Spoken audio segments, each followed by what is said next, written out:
Good afternoon বন্ধুরা, শুভ দুপুর। চলে আসলাম দুপুরবেলা দেখো রান্না নিয়ে। আর আজকে কি কি রান্না করবো চলো তোমাদের সাথে সেটা হচ্ছে দেখিয়ে ফেলি বা শেয়ার করে ফেলি, চলো। আর এখানে দেখো গরম মশলার জন্য ছানা বসিয়েছি, ছানাটা হচ্ছে।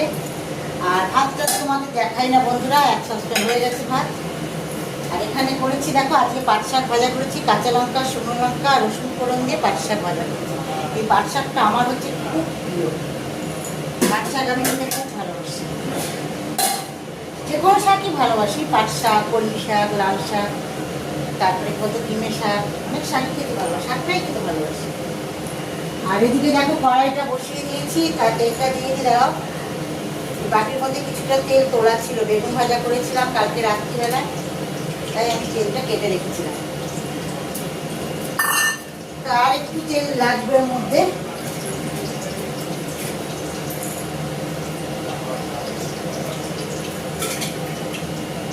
আজকে করবো দেখো ইঁচড় করবো, ইঁচড় আর আলু একবারে সিদ্ধ করে প্রেসারে সিদ্ধ করে নিয়েছি। তা এখন বসাবো ইঁচড়, চলো দেখতে থাকো। আর এখানে বকফুল দেখো, নিজের বাড়ির গাছের বকফুল বন্ধুরা, বুঝেছো কি দারুণ। দেখো গাছটা ছোট হয়ে গেছে, প্রচুর ফুল এসছে। আজকে কিন্তু হচ্ছে তোমার 8টা বকফুল তুলেছি দেখো।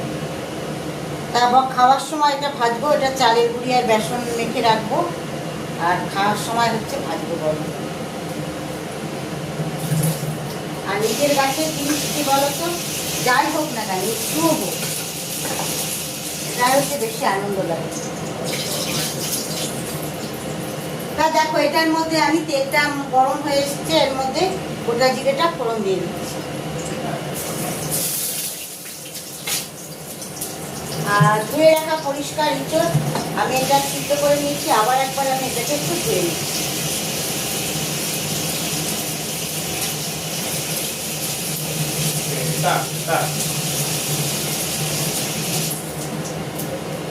এবার আমি কড়াইয়ের মধ্যে দিয়ে দেবো ইঁচড় আর একটুখানি আলু।